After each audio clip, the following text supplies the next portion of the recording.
हर हर महादेव। भारत माता की जय। वंदे मातरम। जय हिंदू राष्ट्र। मेरे प्यारे सभी हिंदू भाइयों और बहनों, मैं आ चुका हूं आपके बीच और आज का सत्र जिसका नाम है महान हिंदूवादी क्रांतिकारी पंडित राम प्रसाद बिस्मिल जी और उनका जीवन। और उनके जीवन से हिंदुओं हमें इतना कुछ सीखने को मिलने वाला है जैसा आज तक आपको किसी ने बताया नहीं होगा।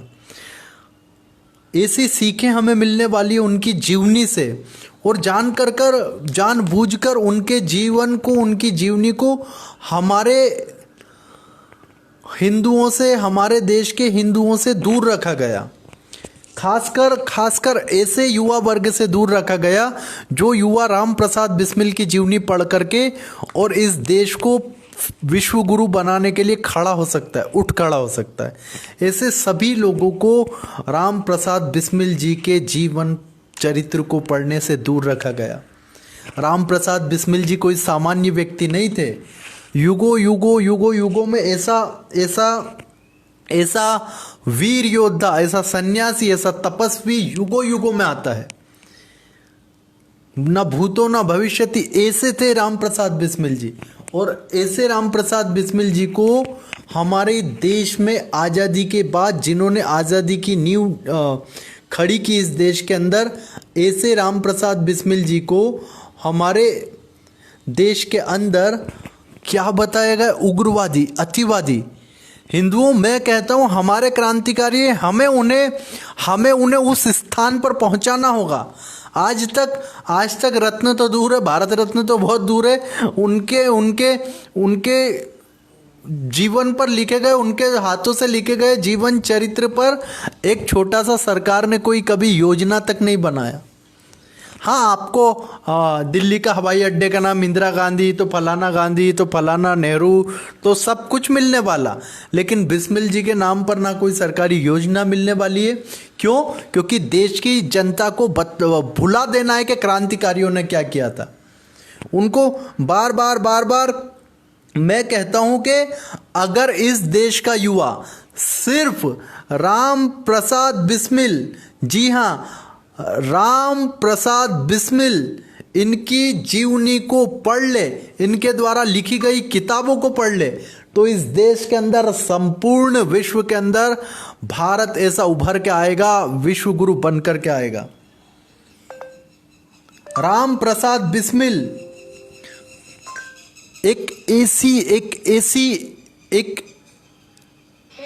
ऐसी मैं कहता हूँ क्रांति की ज्वाला थे, जिस ज्वाला को एक परिवार ने उनको क्या किया है?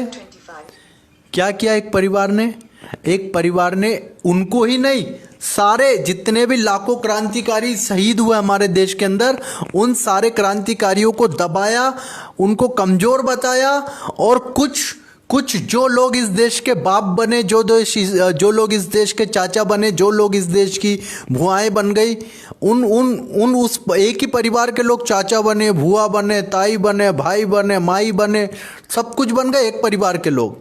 और हमारे देश के महान क्रांतिकारी, जिन लोगों ने पता है अंग्रेजों की ऐसी प्रताड़ना झेली कि अगर हम एक दिन उस प्रताड़ना को झेल ले, तो मैं कह रहा हूं पसीने छूट जाएंगे। और जो लोग कहते हैं कि आज़ादी वो लेके आए, उनका परिवार लेकर के आए, मैं खुली चुनौती देता हूं उन लोगों को, उस परिवार के लोगों को कहता हूं कि एक दिन रह करके दिखा दो सिर्फ बिस्मिल जी जैसे रहते थे। उनका जीवन चरित्र के एक छोटे से क्षण को अगर ये जी लेना तो मैं मान जाऊंगा, लेकिन हो नहीं सकता, वो कर नहीं सकते, क्योंकि ये सब बनाए हुए, ये सब बहरूपिये हैं। हमें आज इस बात पर बहुत दुख होना चाहिए हिंदुओं कि राम प्रसाद बिस्मिल जी, जिन्होंने क्रांतिकारियों की पूरी फौज खड़ी कर दी देश के अंदर। और कैसे क्रांतिकारी? चंद्रशेखर आजाद जी, शहीद अशफाक उल्लाह, और ये कितने महान क्रांतिकारी खड़े किए, सरदार भगत सिंह, ये उनकी ही टीम के सब सदस्य थे। लेकिन हमें हमें क्या बताया गया? दे दी हमें आजादी बिना खड़ग बिना ढाल, साबरमती के संत तूने कर दिया कमाल, ला ला ला ला ला ला। ये हमें गवाया गया। हमें नहीं बताया गया कि रंग दे बसंती चोला माँ मेरा रंग दे बसंती चोला, जिस चोले को पहन शिवाजी खेले अपनी जान पे, जिसे पहन झांसी की रानी लुट गई अपनी आन पे, आज उसी को पहन के निकला, आज उसी को पहन के निकला हम मस्तों का टोला, माए रंग दे बसंती चोला, माए रंग दे बसंती चोला। ये गाना किसने लिखा? कभी हमें बताया गया? हमें तो बताया गया कि ईश्वर अल्लाह तेरो नाम। अरे तेरो नाम होता तो भारत के टुकड़े क्यों होते, पाकिस्तान क्यों बनता? अगर राम प्रसाद बिस्मिल इस सत्ता की, इस देश की सत्ताओं के परम शीर्ष पर बैठते तो मैं कहता हूं कि ये देश के टुकड़े तो बहुत दूर की बात है, रशिया और अनेकों अनेकों देश के लोग हम भारत में मिलने के लिए तैयार हो जाते। ऐसा उनको इतनी भाषाएं आती थी और इतना नॉलेज था। अंग्रेज अधिकारी कहते हैं, अंग्रेज अधिकारी जो उनके ऊपर रिपोर्ट्स तैयार कर रहे थे, वो कहते हैं कि ये बिस्मिल जिसे राम प्रसाद भी कहा जाता है, क्योंकि बिस्मिल नाम से ही पहचाने जाने लगे थे। वो राम तो लोग भूल गए थे, प्रसाद लोग भूल गए थे, लेकिन सिर्फ याद रखा था बिस्मिल। सारे पूरे क्रांतिकारियों के अंदर मशहूर हो गए थे, दिलों पर राज कर रहे थे। ये बातें युवाओं के दिलों पर राज कर रहे थे राम प्रसाद बिस्मिल जी। ये बातें नहीं बताई गई हमारे देश के युवा को। हमारे देश के युवाओं को क्या बताया गया कि नेहरू जी चच्चा थे, यहाँ गुलाब लगा के शेरवानी पहन के एडविना के बालों में हाथ डाल के घूमते थे, इसे आज़ादी लेकर के आए। कितना महंगा उन्होंने तप तपस्या किया जी, कितना बड़ा बलिदान दिया जी, एडविना के गले में हाथ डाला और फिर घूमने निकल जाते थे, ऐसे आज़ादी लेकर के आए। अरे आज़ादी एडविना की कमर में हाथ डालने से नहीं आई है, आज़ादी आई है राम प्रसाद बिस्मिल जी के मैनपुरी विद्रोह के बाद। आज़ादी आई है राम प्रसाद बिस्मिल जी की चुनौती के कारण, विनायक वीर सावरकर के तप के कारण। अरे आज़ादी आई है भगत सिंह जी के असम्बली बम धमाके की वजह से।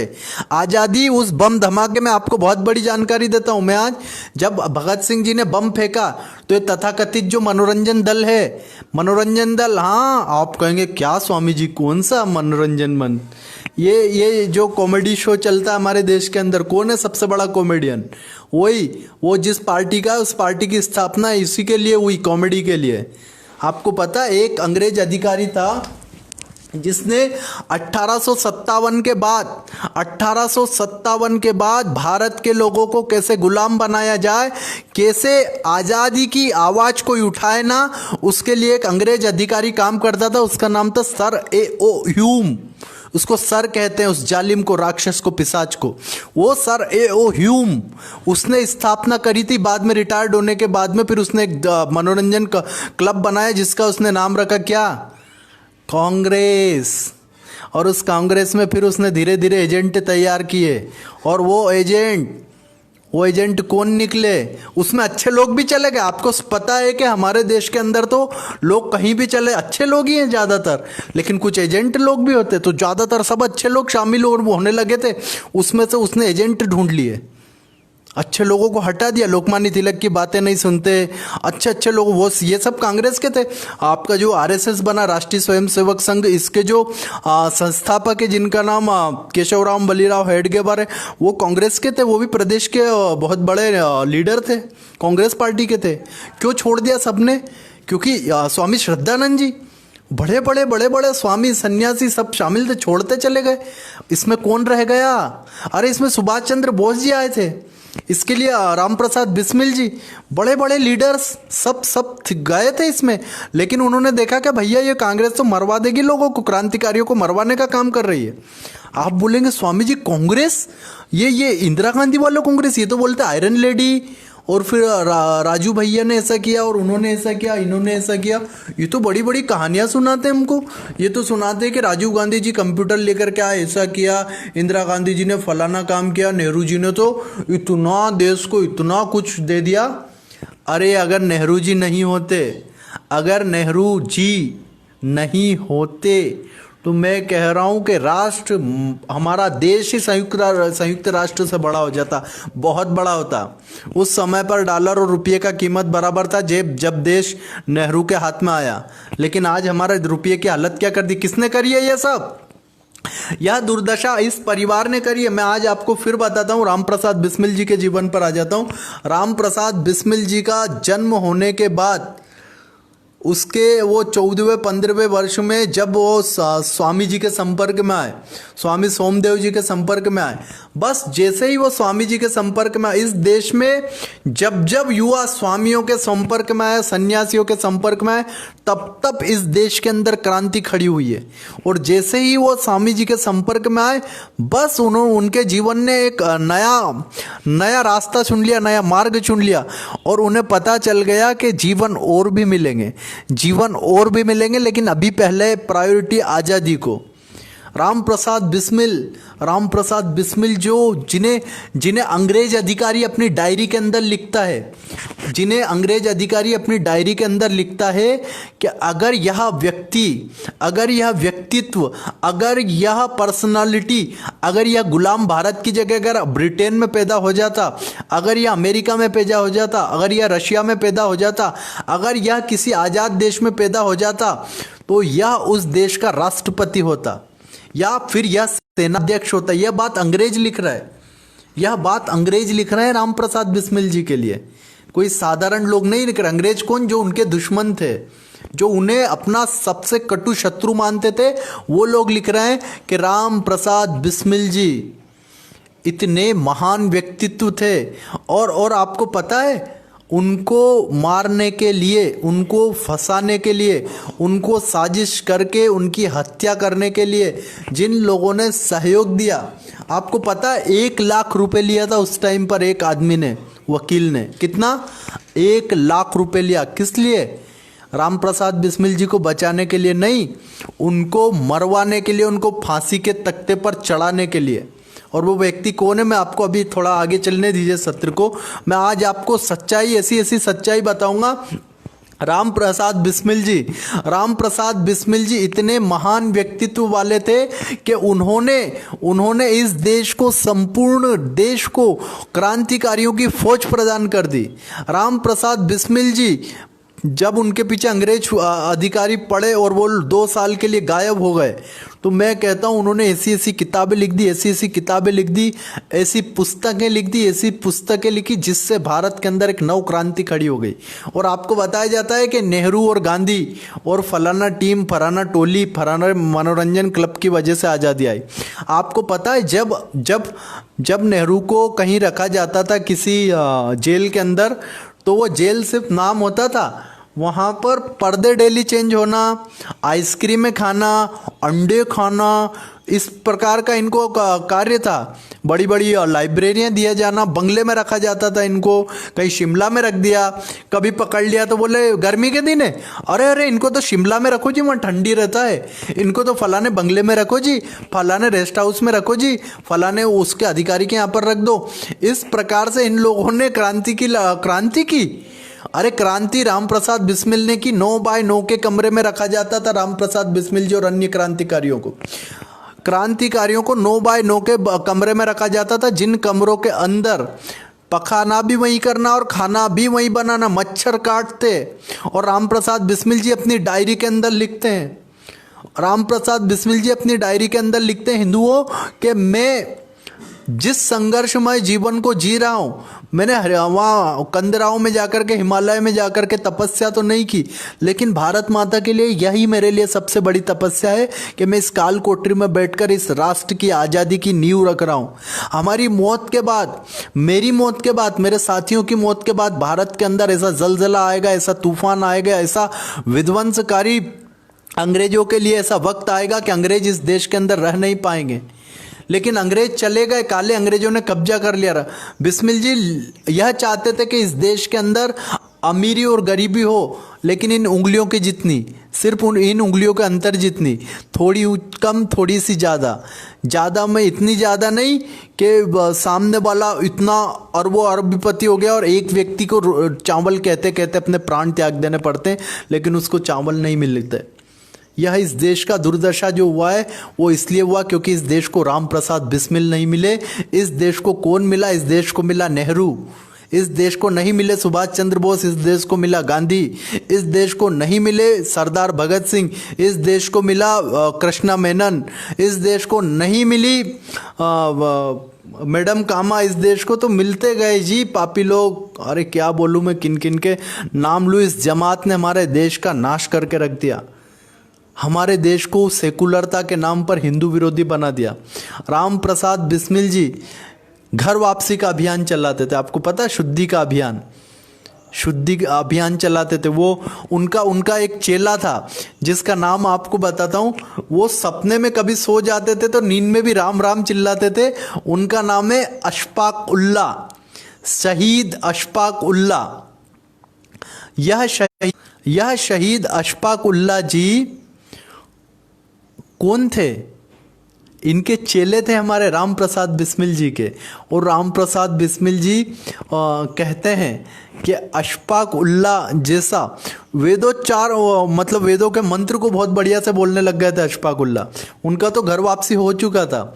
उन्हें अशफाक उल्ला नहीं कहना चाहिए, उन्हें तो मेरे हिसाब से पंडित अशोक कहना चाहिए। तो अशफाक उल्ला जी का, और इन ऐसे ऐसे उन्होंने क्रांतिकारी तैयार कर दिए। कई क्रांतिकारी कहते थे कि राम प्रसाद बिस्मिल जी चलते चलते कब क्रांति की नई सूत्र धारा लिख जाते हैं पता ही नहीं चलता। एक सामान्य से व्यक्ति को कब वो बड़े से बड़ा क्रांतिकारी के रूप में बदल देते हैं यह नहीं जानते। कोई समझ नहीं पाता था राम प्रसाद बिस्मिल जी की ऐसी उनकी कूटनीतियां थी जिसे अंग्रेज नहीं समझ पाते थे उस समय पर। और आज भी कहा जाता है कि स्कॉटलैंड की पुलिस किसी भी गुत्थी को सुलझाने के लिए बहुत बहुत बहुत अच्छी मानी जाती है, सबसे फर्स्ट में आती है। वो स्कॉटलैंड की पूरी टीम लाई गई थी राम प्रसाद बिस्मिल जी को डिस्ट्रॉय करने के लिए, लेकिन हो नहीं पाया, कभी भी नहीं हो पाया। आपको पता है काकोरी का कांड किया था राम प्रसाद बिस्मिल जी ने। कांड कहना गलत है, काकोरी का उन्होंने शौर्य पराक्रम दिखाया था। काकोरी पराक्रम किया था उन्होंने। काकोरी पराक्रम में उन्होंने अंग्रेजों की छाती पर चढ़ करके और भारत के लूटे हुए धन को वापस छुड़ा लिया था।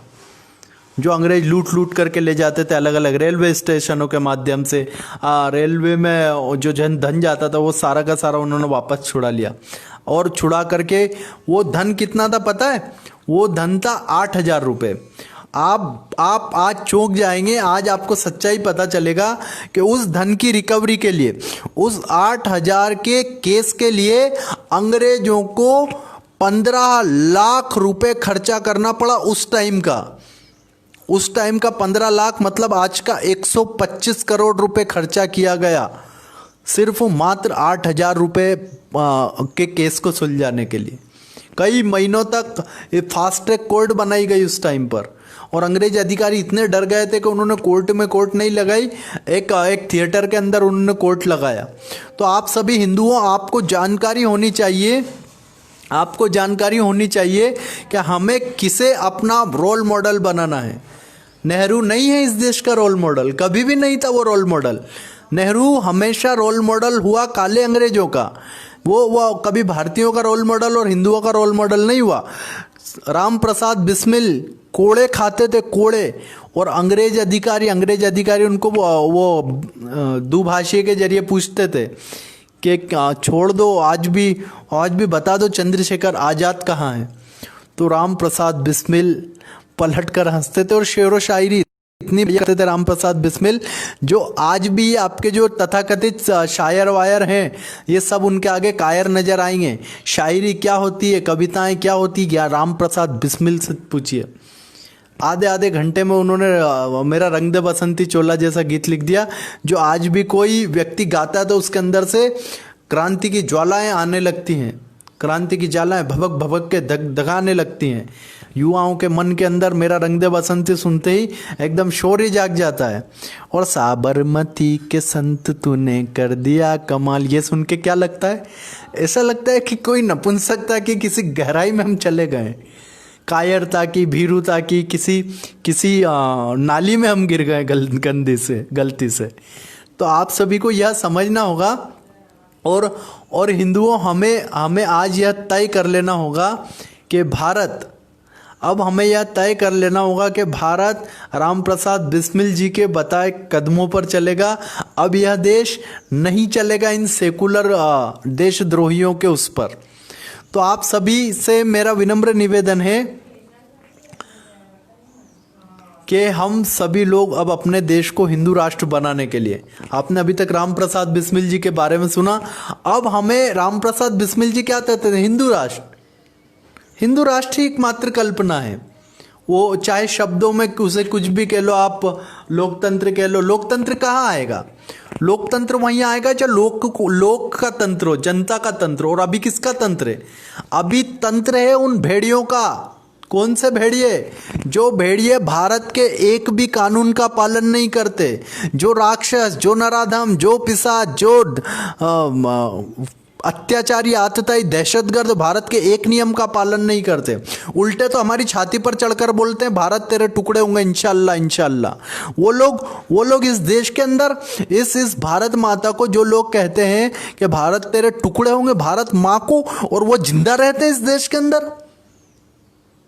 अरे जब हमारा देश गुलाम था तब क्रांतिकारियों ने भारत माँ के लिए अपशब्द कहने वाले अंग्रेजों के सर धड़ से उड़ा दिए, उनको गोलियां मार दी। और उस देश के अंदर आज़ादी के बाद, तथाकथित आज़ादी के बाद, इस झूठी आज़ादी के बाद हमें क्या कहा जा रहा है? झूठी आज़ादी इसलिए कहूँगा हिंदुओं, क्योंकि यह देश सिर्फ टुकड़ा हुआ है इसका। हमें आज़ादी नहीं मिली, आज़ादी सिर्फ वो उनको मिल गई है जिन्होंने देश का टुकड़ा ले लिया। वो उनके सारे काम कर रहे हैं गंदे कुकर्म। हमें एक भी सात्विक कार्य करने के लिए स्वतंत्रता नहीं है। आज हिंदुओं हम हमारा एक भी संस्था नहीं खोल सकते धार्मिक, हम हमारे स्कूलों में हमारे वेद मंत्रों को नहीं पढ़ा सकते। लेकिन ऐसी धाराएं हैं कि फलाना व्यक्ति अपनी आयतें बता करके जिहाद फैला सकता है, लैंड जिहाद फैला सकता है। अरे हिंदू सिर्फ एक विवाह करता है और वो एक ही करना चाहता है। लेकिन यह दुष्ट लोगों ने अपना, और नहीं जी हम शरीयत का पालन करेंगे, नहीं जी हम शरीयत का पालन करेंगे, नहीं जी हमारे में इसको मंजूरी नहीं है, नहीं जी हम इस्लाम से फारिग हो जाएंगे, नहीं तो भैया इन्होंने all India Muslim personal law board बना लिया। जिस देश के अंदर 2 लॉ हों, 3 लॉ हों, 4 लॉ, काई का देश बनेगा तब जब हिंदू राष्ट्र होगा और इसमें कोई मुस्लिम ने, फलाना ने, ढिमका ने कोई पर्सनल लॉ बोर्ड नहीं होंगे। पर्सनल लॉ बोर्ड क्या होता है? तुम अपना अलग से लॉ लेकर क्या होगे? सब नाश कर दिया जाएगा अब इस हिंदू राष्ट्र के अंदर। हिंदुओं आप जाग जाओ। राम प्रसाद बिस्मिल को देखो, सरदार भगत सिंह को देखो, ये इनको मत देखो। महात्मा गांधी, और महात्मा तो नहीं कहने, मोहनदास करमचंद गांधी को मत देखो आप इस जवाहरलाल नेहरू को। अब आपकी आंखों के अंदर होना चाहिए राम प्रसाद बिस्मिल जी, आपकी आंखों के अंदर होना चाहिए करतार सिंह सारावा, आपकी आंखों के अंदर होना चाहिए डॉक्टर केशवराव बलीराम हेडगेवर, आपकी आंखों के अंदर होना चाहिए वीर विनायक सावरकर जी। अरे सावरकर जी का जीवन कैसा था? अंडमान की जेलों के अंदर जिन्होंने काला पानी, एक दिन अगर काला पानी में महात्मा को, माफ़ करो बार बार महात्मा निकलता है जी, क्या करे जी, ये आदत डलवा दी बचपन से। और हम किसी को अपशब्द तो कह नहीं सकते। महात्मा हमारे बार बार क्या होता है, ये जो टंग को, इसीलिए मैं तो नाम लेने में तकलीफ होता है। तो मैं बोलता हूँ कि इस मोहनदास करमचंद गांधी को अगर 1 घंटे काला पानी में सजा में रख देते तो मैं कह रहा हूँ कि इसका टेटुआ सूख जाता और ये चला जाता दुनिया से। 1 दिन इसे कहाँ रखते? कभी ठंडी एसी के कमरों में, कभी कहाँ तो कभी कहाँ तो कभी कहाँ, और वहाँ बैठ के फिर साहब जीवनियाँ लिखते थे। 4-4 टाइपराइटर, 5-5 पत्रकार, 10-10 कैमरे, ऐसे क्रांति लाए। कारों में बैठ के अंग्रेजों के साथ जाना, कारों में बैठ कर के अंग्रेजों के ऑफिसों में जाना, डीलिंग करना। और क्रांतिकारियों को यह कहते थे हुड़दंगबाजी, हुल्लड़बाज। राम प्रसाद बिस्मिल, भगत सिंह, चंद्रशेखर आजाद, करतार सिंह सारावा, ऐसे सारे क्रांतिकारियों को क्या कहा? हुल्लड़बाज। मोहनदास करमचंद ने और शिवाजी महाराज को, छत्रपति शिवाजी महाराज और गुरु गोविंद सिंह जी को पथभ्रष्ट कहा। आप सोचिए क्या व्यक्ति होगा ये, कितना गिर सकते हैं हम। जिन लोगों ने धर्म के लिए अपना सब कुछ बलिदान कर दिया उन लोगों को पथभ्रष्ट, जिन्होंने राष्ट्र को सब कुछ अपना सर्वोच्च दे दिया उनको हुल्लड़बाज। हुल्लड़बाज कहा? छी छी छी छी। हिंदुओं लेकिन छी छी छी इसलिए कहेंगे कि अब हमें बदलना है, अब हमें सब कुछ बदल देना, सब कुछ चेंज कर देना है। हिंदू राष्ट्र के अंदर शिक्षण भी वैदिक होगा। आप कहेंगे फिर स्वामी जी ये आईआईटी का क्या होगा? फिर मान लो हिंदू राष्ट्र हो गया तो फिर हमारे ये बिल्डिंग कैसे बनेगी? वेद मंत्रों से बिल्डिंग बन जाएगा क्या? मंत्र फूकोगे कि ओम नमो भगवते वासुदेवाय और ऐसे करके बिल्डिंग खड़ा कर दोगे? हिंदुओं जागो और समझो। कुछ मूर्ख लोग आपके सामने ऐसे प्रश्न भी रखेंगे कि हिंदू राष्ट्र में फिर पुलिस तो धोती पहन के जाएगी।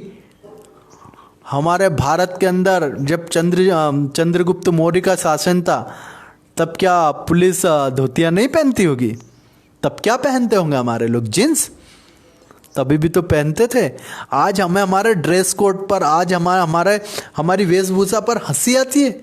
हिंदुओं हम हमारी वेशभूषा, हम हमारी भाषा, हम हमारी परंपरा, हम हमारी नीतियों को अपमानित करते हैं, आत्मग्लानि महसूस करते हैं उन्हें अपने अंदर लाने में। क्यों? बड़े बड़ी अट्टालिकाओं को तोड़ करके बिना उसमें ब्रेक किए, बिना उसमें टुकड़ा किए बड़े गुफाएं बना दी। अजंता की गुफा देखो, एलोरा की गुफा देखो, कार्ला में जाकर के एकवीरा माई की गुफाएं देखो, आप भीमबेटका की गुफाएं देखो। 40,000 साल पुरानी पेंटिंगें वहां पर हिंदुओं के द्वारा बनाई गई। कितनी पुरानी? 40,000 साल पुरानी। तो वो हिंदुओं ने नहीं बनाई थी क्या? बनाई थी। आज भी पेंट वैसा का वैसा ही है। भीमबेटका के अंदर जो पेंट किया गया 40,000 साल पुराना, वो कहते हैं हम तो 80,000 साल हमने आकलन किया है, लेकिन अंग्रेज और ये सारे जो आर्कियोलॉजी वाले हैं वो कहते हैं स्वामी जी थोड़ा ज़्यादा हो जाएगा। मैंने कहा फिर कितना? तो बोले 40 ठीक है। तो मैंने कहा 40,000 तो मानते हो ना? 40,000? तो बोले हाँ 40,000 साल तो है।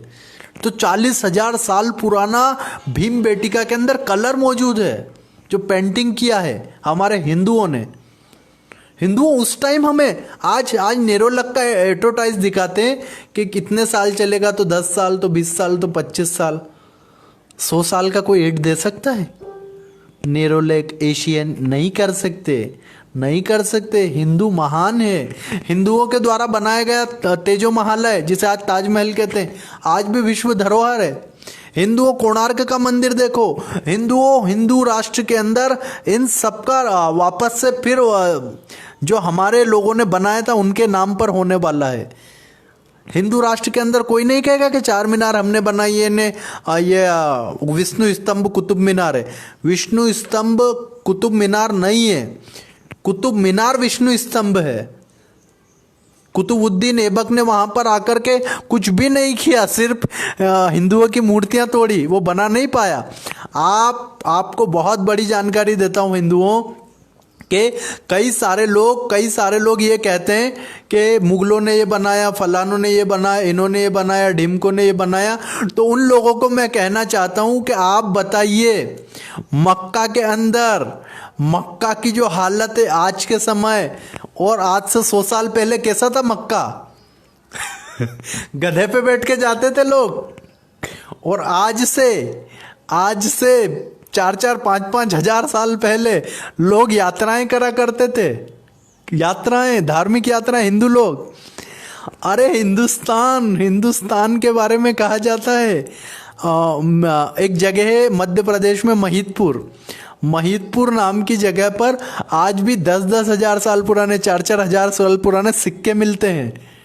आज भी सम्राट विक्रमादित्य, आज भी वहाँ अवंतिका नगरी की बाउंड्री वॉल 10-12-15 हज़ार साल पुरानी बाउंड्री वॉल मिलती है, जो कालवा नाम के पेड़ की कालवा नाम के एक पेड़ होता है, उसके पेड़ की लकड़ी से बनाई गई और उस पर चांदी की कोडिंग की गई थी बाउंड्री वॉल पर किसी सिटी की।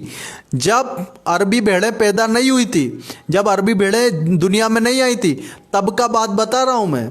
आप अयोध्या के बारे में जानते होंगे, अयोध्या के बारे में जिक्र है कि वहाँ की नालियों के अंदर से, स्वाभाविक है नगर है तो नालियाँ भी होगी, गंदगी निकलेगा, तो गंदगी में से चंदन और केसर की खुशबुएं आती थी, ऐसा अयोध्या नगरी था।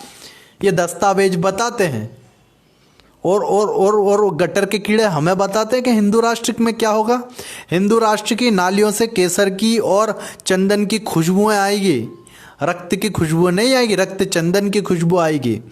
तो मैं यह कहना चाहता हूँ हिंदुओं, क्योंकि व्यक्ति स्नान करता था चंदन के उपटन से, क्योंकि व्यक्ति स्नान करता था केसर के उपटन से, क्योंकि व्यक्ति स्नान करता था दुग्ध से, दुग्ध की मलाई से, और आज गाय की चर्बी के बने साबुन से स्नान करके हम बोलते लाइफ बॉय है, जहाँ तंदुरुस्ती है वहाँ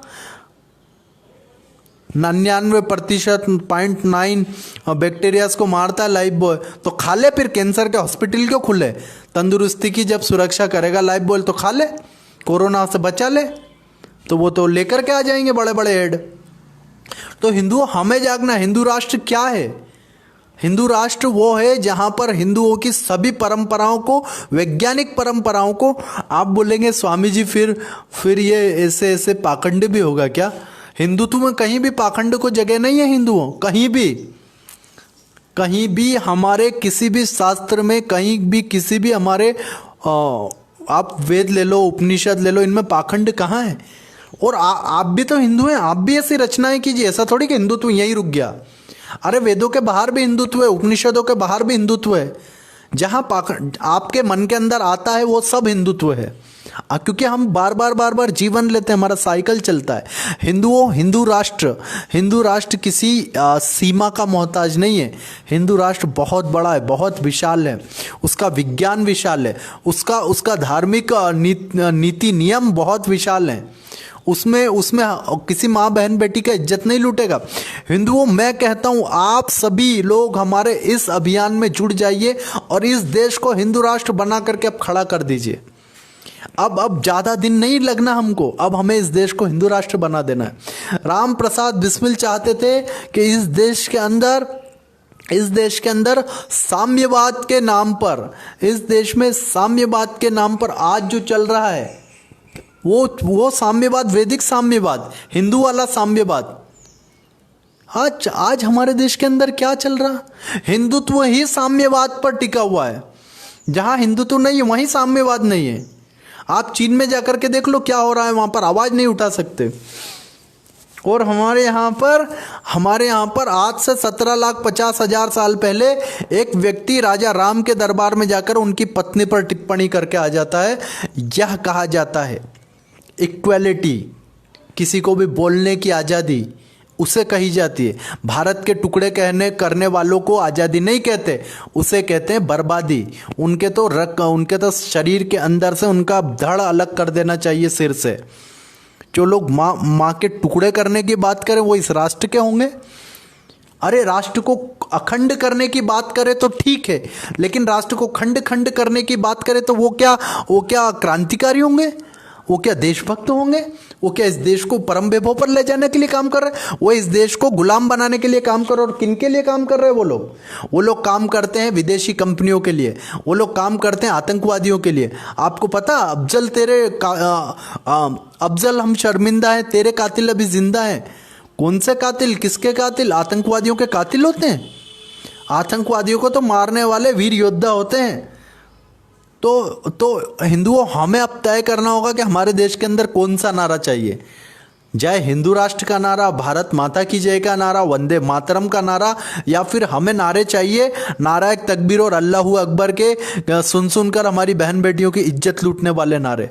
कौन सा नारा चाहिए हिंदू? अब हमें तय करना है।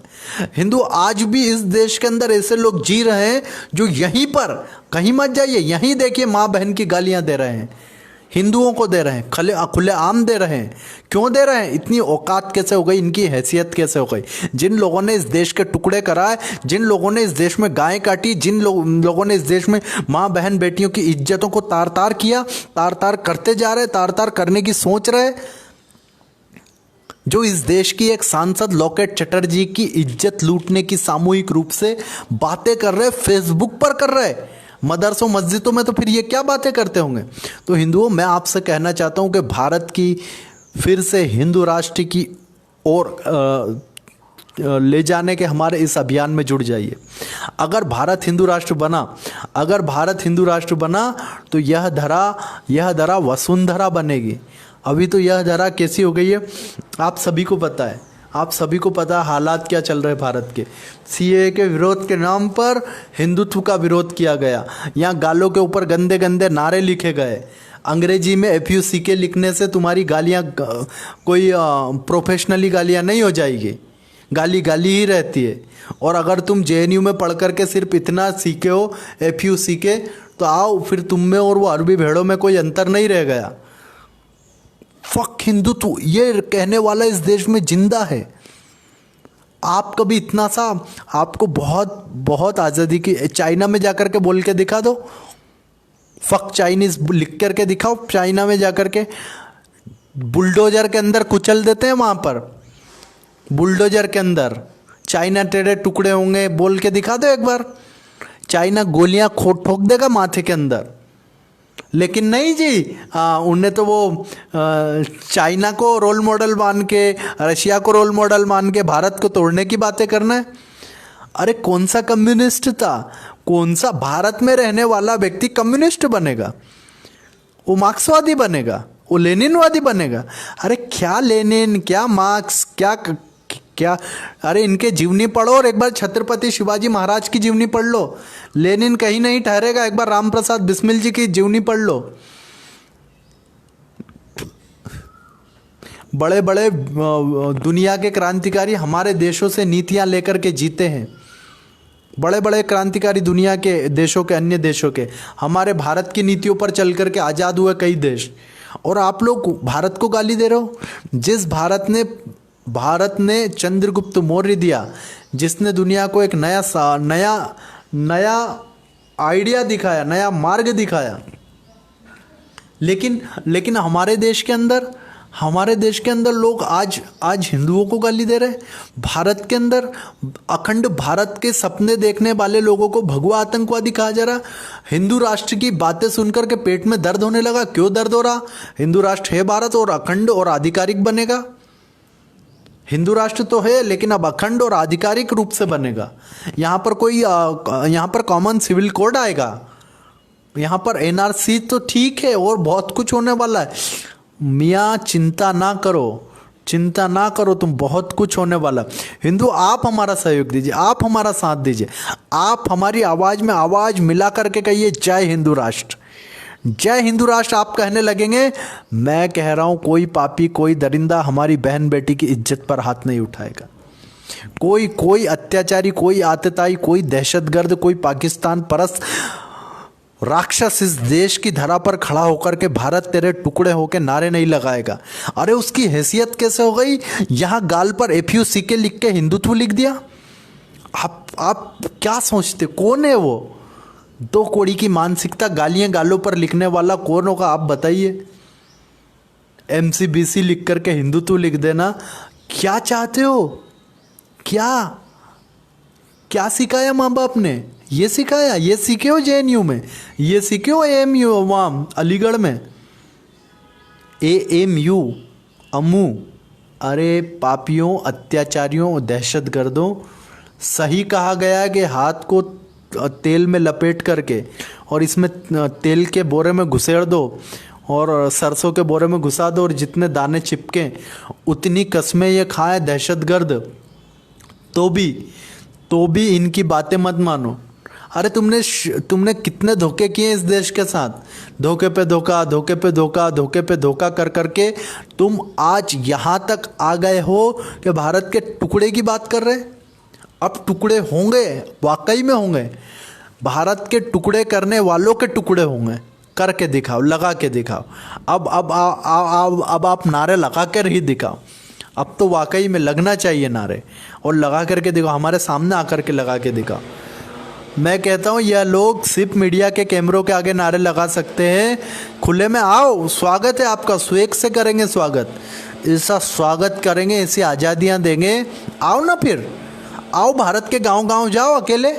हम जाते हैं हिंदू राष्ट्र की बात लेकर के गांव गांव अकेले घूमते, तुम घूमो बिना पुलिस को सिक्योरिटी मत लेके जाओ। वहाँ आपको पुलिस सिक्योरिटी चाहिए नारे लगाने के लिए। नारे लगाने के लिए पहले से परमिशन लेके जाते हो कि भारत तेरे टुकड़े होंगे के नारे लगाएंगे, और हमें परमिशन नहीं मिल रही। अरे तुम्हें भारत में भारत तेरे टुकड़े होंगे नारे लगाने के लिए परमिशन दिया जाएगा। थोड़ा सा राम प्रसाद बिस्मिल को पढ़ लेते, इस देश में पढ़ा दिया जाता तो यह हालत नहीं होती इस देश की। लेकिन हिंदुओं, जो हुआ जो वो हो जाने दो। अब जो बीत गया बीती ताई बिसार दो, आगे की सुध ले। अब हिंदू राष्ट्र फक्त हिंदू राष्ट्र, अब गजवाए हिंद को भगवाए हिंद में बदल देंगे हम। लाओ तुम, आओगे जितने अफजल, आओगे जितने अफजल, सारे के सारे मारे जाओगे। आओगे जितने अफजल, सारे के सारे मारे जाओगे। और इन हाथों से, इन मुट्ठी से, इन हाथों से, इन मुट्ठियों से बहुत मार खाओगे। आओगे जितने अफजल, सब मारे जाओगे। देश की तरफ आंख उठाकर, देश की तरफ आंख उठाकर बुरा जो मन में सोचोगे, देश की तरफ आंख उठाकर बुरा जो मन में सोचोगे, तो मैं कहता हूं यह कि फिर वो हालत कर देंगे कि काल कोठरियों में बैठ करके अपने आप को नोचोगे। बिल्लियाँ, खिसियानी बिल्ली खंबा नोचती है ना, ऐसे नोचोगे और कहोगे कि स्वामी जी गलती हो गई, स्वामी जी अब नहीं करेंगे, अब फक हिंदुत्व के नारे नहीं लगाएंगे, अब फक्त हिंदुत्व के नारे लगाएंगे। फक्त का मतलब होता है सिर्फ, मराठी वर्ड है फक्त। फक्त का मतलब होता है सिर्फ। अब फक्त से फक्त तक पहुंचाने में तुम्हें देर ना लगाएंगे। तुम्हें जहां दिखोगे वहीं जूते चार लगाएंगे, तुम्हें जूते चार लगाएंगे, तुम्हें जूते चार लगाएंगे। तुम बोलोगे जब जब भारत तेरे टुकड़े, तुम बोलोगे जब जब भारत तेरे टुकड़े, तुम जब जब अपनी औकात दिखाओगे, मैं कहता हूँ गली गली चौराहे चौराहे पर पिछवाड़े पे लाते खाओगे, पिछवाड़े पे लाते खाओगे। लठों को हमने तेल पिलाया, लठों को हमने तेल पिलाया, घर में अपने रखा है। लठों को हमने तेल पिलाए, घर में अपने रखा है। और आओ एक बार, और आओ एक बार, और आओ एक बार, तुम्हारे अफजल ने भी आज़ादी का स्वाद चखा है, अब तुम भी चख लो। आओ एक बार, तुम्हारे अफजल ने भी आज़ादी का स्वाद चखा है। आओ आओ पापियों, आओ वहशी दरिंदों, आओ आओ लगाओ नारा, हम बताएंगे फिर क्या काम है हमारा। आओ पापियों, आओ आओ पापियों, आओ वहशी दरिंदों, आओ लगाओ हमारे सामने नारा, फिर देखो क्या ताकत है हमारा, क्या बल है हमारा, क्या शक्ति है हमारा। हिंदुओं, मैं कहता हूँ हमारे इस वीडियो को अधिक से अधिक शेयर करो, देशद्रोहियों की वॉल पर जा कर के करो। और मैं कहता हूँ जो देशद्रोही गाली देते हैं उनका शिक्षण ही वहीं हुआ है। उनको सिर्फ उतना ही आता है, तेरी माँ का, तेरी बहन का, इसके आगे ना उनको भारतीय लोकतंत्र पता है। और वो लोग जो तेरी माँ का, तेरी बहन का नारे लगाते, गालियाँ देते हैं, वो लोग सीए का विरोध कर रहे हैं। तो ऐसे पापी, ऐसे दुष्ट, ऐसे आतताई, ऐसे अत्याचारी, वो कह रहा सीए काला कानून है। मैंने कि फिर गोरा कानून कौन सा है? मुस्लिम पर्सनल लॉ बोर्ड। 40 बच्चे पैदा करके गली गली घुमाओगे, और एक को चोर, एक को लव जिहादी, एक को लैंड जिहादी बनाओगे, एक को पहना के हरा कपड़ा क्या दरगाह पे बैठाओगे? दरगाह जब नहीं इस्लाम में, दरगाह जब नहीं है इस्लाम में हलाल, तो क्या अपने बेटे को, अपने जब लाल को क्या तुम हरामी बनाओगे?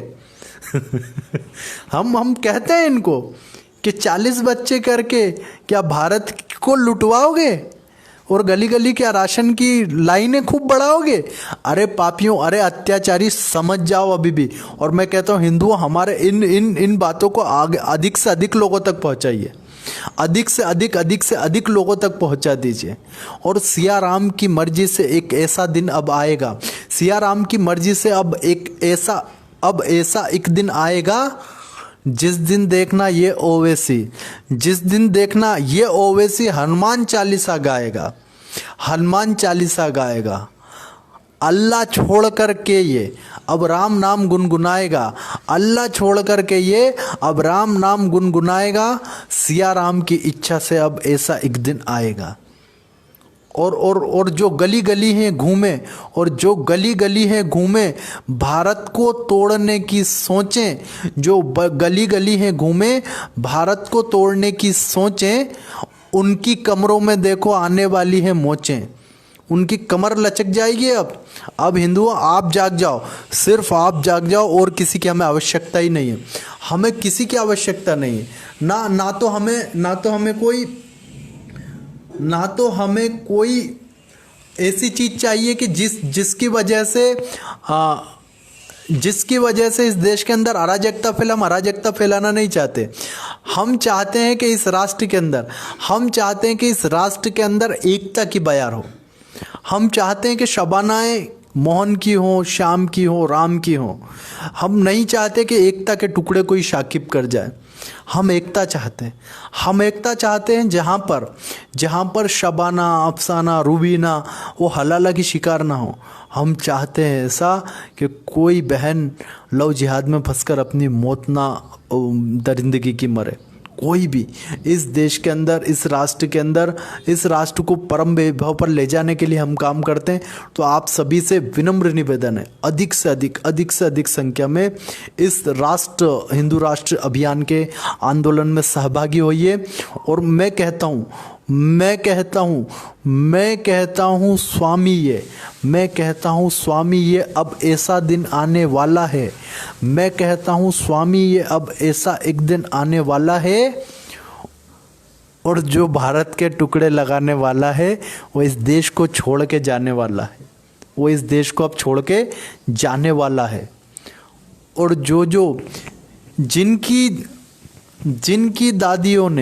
जिनकी दादियों ने तलवारें देख सलवारें पहन ली, जिनकी दादियों ने तलवारें देख साड़ी छोड़ सलवारें पहन ली, वो अफजल खालिद और इस प्रकार के लोग हमारे देश के अंदर नारे लगा रहे। हिंदुओं आप जाग जाओ, आप अगर जाग गए ना तो दुश्मन भाग गया, बस यह सत्य है। इसके आगे और कुछ बचता ही नहीं। हिंदू राष्ट्र के बाद फिर बिल्कुल शांति से जीना है, फिर कोई अशांति की बात ही नहीं है, फिर कहीं भी किसी भी प्रकार की अशांति नहीं होगी, किसी भी प्रकार से फिर भारत के अंदर अशांति का माहौल नहीं होगा। फिर इस देश के अंदर कभी भी कोई गाय काटने की बातें नहीं करेगा। वो कहते हैं ना, बीफ खाया, हम बीफ खाएगा, हम भारत का टुकड़े करेगा, हम लव जिहाद करेगा, ये सब बोलने वाले जो लोग हैं ना, वो लोग बार बार हमको बोलते कि मुख्तार अब्बास नकवी जी और शाहनवाज हुसैन जी, उन्होंने भी हिंदू लड़कियों से शादी करा है, उनको जाकर के क्यों नहीं पकड़ते हो। अरे उन्होंने उनका उदाहरण दे करके तुम इस देश की एकता, देशवाल के मुद्दे को छुपाना चाहते हो। क्या चाहते हो तुम? मुख्तार अब्बास नकवी और शाहनवाज हुसैन जी का नाम लेकर के तुम उस शाकिब का मदद कर रहे, जिसने एकता देशवाल का टुकड़े कर दिए, जिस हाथ पे उसने अमन लिखवाया था, वो क्योंकि वो लड़का नाम बदल करके अमन नाम रख करके गया था। क्योंकि हिंदू लड़कियां अब जाग चुकी है, और जो नहीं जागी है उनको मैं कहता हूं कि एक बार एकता देशवाल मेरठ केस लिख करके देख लेना बेटियों, आपको सच्चाई सामने आ जाएगी। और ऐसी बातें हिंदुओं आपको कोई नहीं कहेगा, ये बातें आपको कोई नहीं कहेगा। आपको आज भी पूरी जमात जिहादी लगी हुई है कि आप सेकुलर बने रहें, और सेकुलर हम बनेंगे ना, हिंदू राष्ट्र में। हिंदू राष्ट्र आने दो ना, हिंदू राष्ट्र आएगा तो हम सेकुलर बनेंगे। किसके लिए बनेंगे? हिंदू के लिए सेकुलर बनेगा, हिंदू के लिए सेकुलर बनेगा। हम हमारी जातियां पातियां मिटाएंगे, हम हिंदुत्व के सेकुलर बनेंगे। हम सेकुलरता के मायने बदलेंगे, हम सेकुलरता के पैरामीटर बदलेंगे। सेकुलरता का मतलब ये नहीं होता कि गाय खाने वाला गाय को मां मानने वाले के साथ बैठ कर के गले मिले। सेकुलरता का मतलब होता है गाय को गाय गाय को माँ मान करके उसकी पूजा करने वाले सब साथ मिल बांट कर रहे हैं। राम को अपना आराध्य मान करके पूजा करने वाले, चाहे किसी जाति के हो, किसी पंथ के हो, किसी विचारधारा के हो, वो सब एक होकर के हिंदू बन करके रहें। यह हिंदू राष्ट्र की सेकुलरता की परिभाषाएं होगी। हम सेकुलरता के मायने चेंज करेंगे। सेकुलरता का अब ये मतलब, और आज तक इस देश के अंदर अल्पसंख्यक क्या ये कोई नहीं बता पाया। कोई पापी, कोई दुष्टी, कोई आतताई, कोई अत्याचारी, कोई लेनिनवादी, कोई मार्क्सवादी, कोई कम्युनिस्टवादी ये नहीं बता पाया कि अल्पसंख्यक मतलब क्या है। और सेकुलरता का मतलब सिर्फ हिंदू विरोध, सिर्फ हिंदू विरोध। कभी आपने किसी पापी, किसी अत्याचारी, किसी आतताई के मुंह से ये सुना कि यार ये सड़कों पर क्यों बैठ जाते हैं शुक्रवार के दिन? सुना? नहीं सुना और नहीं सुनोगे। हिंदुओं, हमारी इन बातों को अधिक से अधिक हिंदुओं तक पहुंचाने का अब आप काम कीजिए। जब तक यह अभियान अभी सड़कों पर नहीं आ जाता, तब तक आपके पास एक ही टास्क है कि हमारे इन बातों को लोगों तक अधिक से अधिक पहुंचाइए।